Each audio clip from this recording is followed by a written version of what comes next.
švęsdami pirmųjų krikščionių vieną iš iškiliausių kankinių, tai šventasis Laurynas, diakonas, mums yra dar vienas liudijimas, įrodymas, kad Dievas yra. Ir dar vienas įrodymas, kad yra įmanoma gyventi Evangeliją, apie kurią kalba raštai, apie kurią kalba pats Jėzus, viešpats Dievas. Ir kada žmonės, krikščionys, tikintieji, netgi dvasininkai sako, taip neįmanoma. Tai šventasis kankinys Laurynas, kuriam priklauso dangus, pasako įmanoma. Skaitydami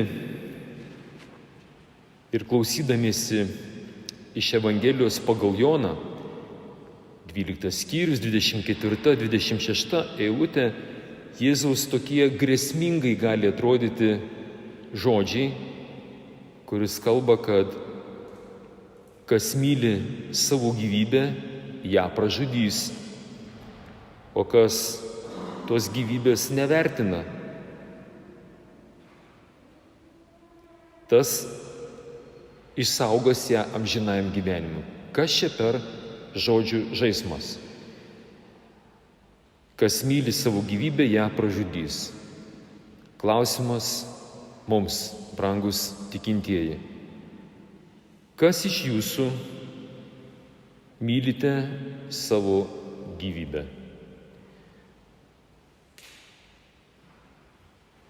Amen. Nors ir nėra rankų miškas, bet ko gero blaivus protas sako labai aiškiai ir nekeliant rankos, tai kas čia per klausimas? Dieve, tu man padovanojai vieną iš gražiausių dovanų ir dabar nori, kad aš tos dovanos nemylėčiau. Dabar, jeigu paklaus kitą klausimą, o kas nevertinat savo gyvybės? Gerai, apie meilę galim, kaip sakant, dar pafilosofuoti.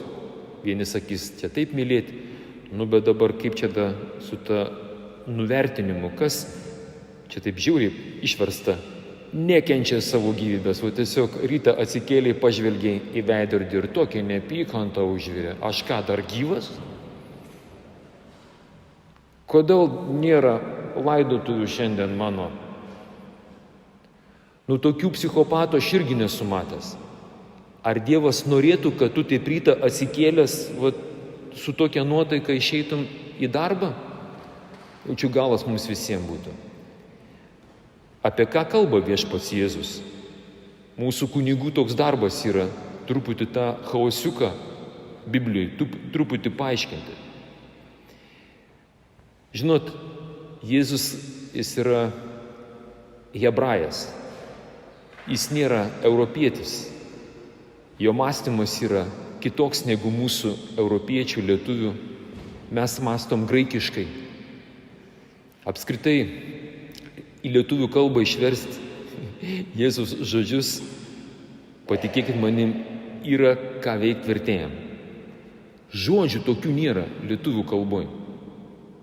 Kai reikia versti iš aramėjų kalbos.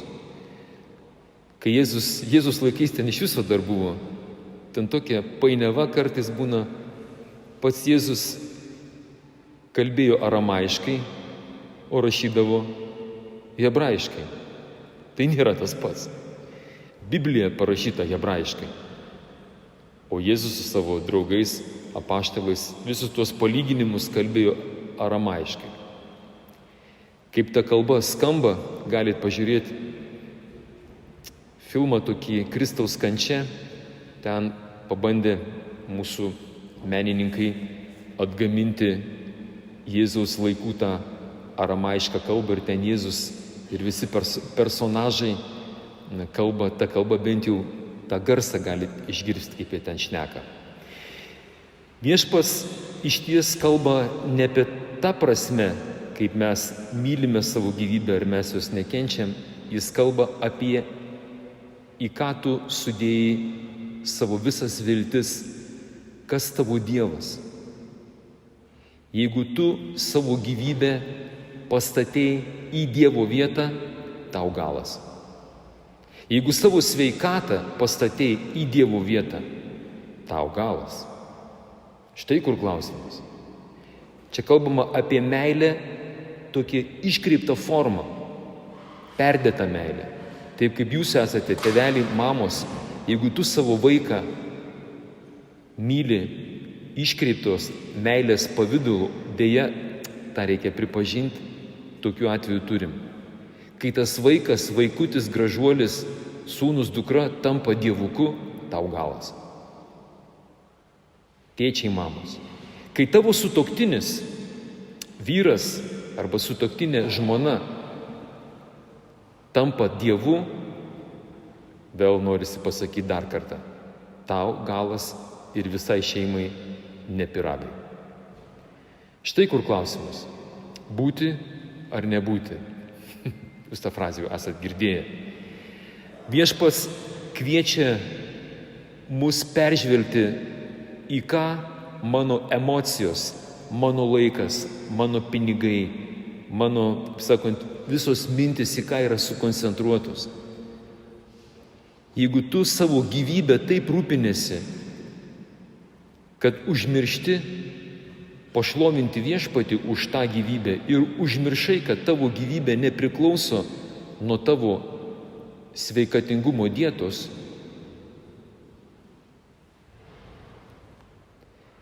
štai kur klausimas. Viešpas nori, kad pakeistume mąstymą šituo atžvilgiu. Nes jeigu aš šio mąstymo nepakeisiu, tas pakeiskite mąstymą ir yra vadinamas žodelis atsiverskite, hebrajiškai tai skamba taip, čiuva. Mes turim tą žodį lietuviai. Jūs jį dažnai netgi kažkur girdėjot, vartojot. Girdėjot, kaip sako kartais, dabar gal greičiau išgirsti, sako, jis tikras čiuvakas. Čiuvakas. Čiuva. Atsiversk. Pakeisk mąstymą.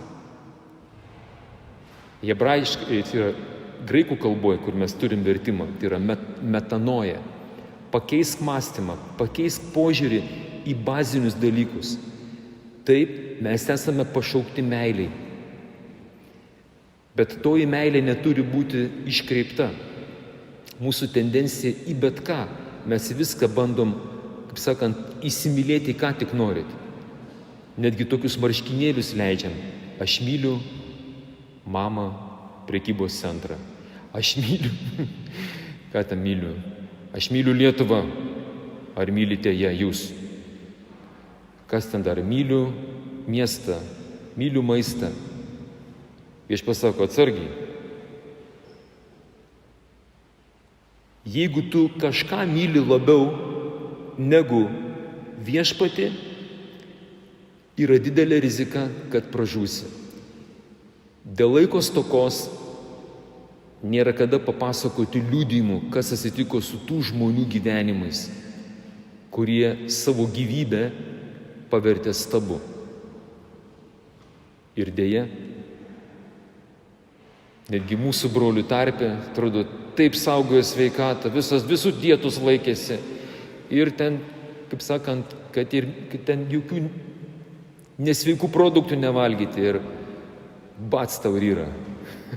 Žinia, sako, turite onkologiją ir tokią rimtą. Tik laiko klausimas, kada užversite kojas sveikuoli tu, kuris taip mylėjai sveiką gyvenimo būdą. Va taip. Ir yra žmonių, kurie gyvena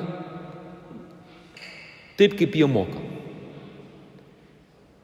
Ir jam Dievas duoda tiek to gyvenimo, kiek jam jo reikia. Mūsų pirmasis skaitinys iš apaštalo Pauliaus 2 laiško Korintiečiams 9 skyrius 6-10 eilutės. Aš taip tyčia pasakau tas eilutės, kadangi tie, kurie neturite teksto, jūs galėsite internete paklausyti ir tiesiog pasitikrinti, ar tikrai čia tai buvo Dievo pasakyta. Viešpats kalba, kad viešpats myli linksmą davėją. Esame sukurti kaip dieviškos būtybės, kaip Dievo vaikai šlovinti visagalį Dievą. Taip kaip visa kūrinija, paukšteliai, žuvytės, žvėriukai, gamta, dangų, žemė. Žiūrėkite, jūros bangos jos šlovina viešpatį. Yra tokia programėlė įsijungia. Šlovint viešpatį. Rytą atsikėlėt, saulė šlovina viešpatį. Naktį išeinat, iškišat galvą per langą naktį. Mėnulis šlovin viešpatį. Esame sukurti, kiekviena molekulė ir atomas. Dabar tas yra šlovinimas, jis turėtų būti gausus, o ne šykštus. Ir jeigu, kaip Jėzus sako Evangelijų pagal Joną, jeigu tu įsimylėjai savo gyvybę, sveikatą labiau negu viešpatį, tu nebešlovinsi viešpaties. Tu nebeturėsi tam laiko. Nes tau dar reikia nubėgti į grožio saloną, spa centriuke pabūti. Taip ir nepamatysi nei saulėlydžio, nei saulėtekio, kad buvo pavasaris toksai. Nes tu taip buvai susirūpinęs kremais, šukuosenom, kuom ten dar, sveikų gyvenimo būdų. Nebuvo kada šlovinti viešpatis.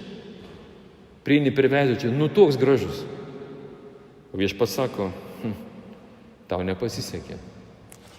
Taigi viešpats sako mums, prašau jūsų tą savo pašaukimą šlovinti viešpatį, padarykit jį gausų, nes kas šykščiai šlovina, šykščiai atgaus Dievo šlovę, paskutinę teismo dieną. Ir Dievas sako, jeigu jau tu jau aukoji tą gyvybę, štai aš jau išgirdau tą Dievo žodžią, gerai, nuo šios dienos aš tiek jau to, nebūsiu įsimylėjęs į savo tą gyvenimą ir per daug savo tos gyvybės sveikatos nesureikšminsiu. Bet, kaip sakant, tikriausiai biškį pabarstysiu tos Dievo šlovės, tos meilės Dievų, gal jam užteks? Ne. Prisimenat patį didžiausią Dievo įsakymą. Mylėk viešpatį Dievą visą širdimi, visą sielą, visomis jėgomis, sveikata, pinigais, kom čia dar. Visų protu ir kiekvieną žmogų kaip save patį. Todėl neįsisuksim biškutį Dievui pabarstydami mūsų brangaus laiko ir sveikatos. Dievas sako, jeigu nutarei su manim prasidėti, aukok kaip širdiesi nutaręs, negailėdamas ar tarsi verčiamas religijos įstatymu. O kiek čia dabar man to Dievui to laiko paaukoti? Jėzus savo apaštalams, tai buvo 3 tokie rinktiniai, Petras, Jokūbas, Jonas. Didį ketvirtadienio vakarą, Getsemanį, prisimena, jis paprašė, sako, vyrai, ar galit man paaukoti savo brangaus laiko? Galim. Bet sako, rimtai žinokit, nes man labai sunku yra Jėzus. Jie nuėjo į sodą ir jis meldžiasi taip, kad jam net kraujo lašai eina iš galvos. Ir jaučiasi, kad jam sunku melstis, jaučia, kad nėra palaikymo, ateina akurat tie 3 jo, kurie taip pasišventė sekti Jėzumi, normaliai miega po vakarienės. Sako, vyrai, aš sako, man sako, labai reikia jūsų maldos. Ar galit su manim pasimelsti? Petras taip akis prasikrapš, sako, gerai, tuoj čia mes susitvarkom, tik susitvarkė ant kito šono, bumt ir vėl miega. Viešpas antrą kartą ateina, sako, vyrai, sako, miega. Ne, mes čia taip truputį užsnūdom, mes budim. Ir pasakė tada Jėzus štai tokius žodžius. Net valandėlės negalėjot su manim pabūt maldoj. Net valandėlės. Atsakymas mums. Dėl to šykštumo arba dosnumo. Paklauskim savęs, ar bent valandėlę, ar galiu atrasti Jėzui, be telefonų, be ten kažkokių tai savo prašymų, pabūt su juo normaliai. Kalbu jums dėl to, kad man pačiam nėra lengva. Bet čia tokie grupelė nedidelė savanorių yra. Bandom. Mes bandom bent pusvalandį Kretingos aikštėj pašlovinti. Mes bandom kiekvieną dieną bent valandėlę pabūti tai, ko prašė mūsų Jėzus, prie Jėzaus kojų. Ir Viešpats, ką jūs galvojat, ką jisai sako, už tai, kad jūs tai darot neverčiami, ne todėl, kad yra toksai Dievo įsakymas, vieną Dievą te garbinsi ir jam te tarnausi, bet dėl to, kad laisvo valia. Vat esate tie neverčiami, ar tarsi gailėdami, bet linksmi ateinat ir dovanojat savo brangiausią laiką. Kągi, tie, kurie esat mūsų komandoj, kada nors paliudykit savo broliams, seserim, kas darosi tiems, kurie suprato šią švento rašto vietą. Čia yra tokia pranašystė. Jeigu išgirsit, tau pasisekė. Neišgirsi, galbūt iki gyvenimo pabaigos suprasi.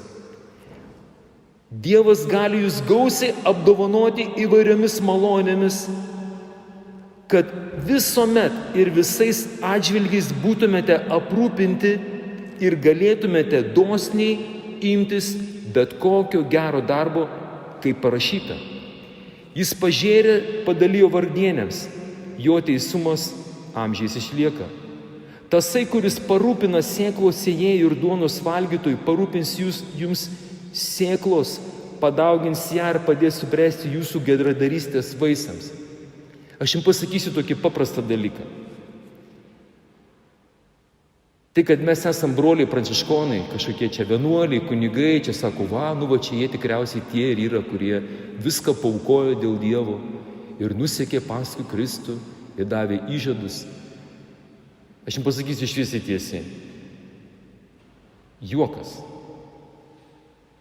Kai mes pranciškonai palikom tai, ką mes turėjome, mums Dievas, ką dabar klausėtės, 100-eriopai davė viską, pačiom aukščiausiam technologijom. Jūs nepavydėkit tų naujų automobilių. Mums iki lemputės, ar tas automobilis naujas, ar jisai senas. Svarbu, kad važiuoja. Nepavydėkit tų kažkokių tai dalykų laikinų, kuriais mes naudojamės, mes jų nesureikšminam. Viešpats sako, žiūrėk, yra dalykų, kurių tu pats negali veikti. Bet kadangi tu esi dosnus ir atrandi man bent valandėlę laiko, jūs visi turit bėdų, tam tikrų bėdų, kurių patys niekaip neišsprendžia. Kažkas nori mesti rūkyti visą gyvenimą ir be šansų. Kažkas nori numesti papildomą svorį, kilogramą į niekaip neišėjant. Įsivaizduojat?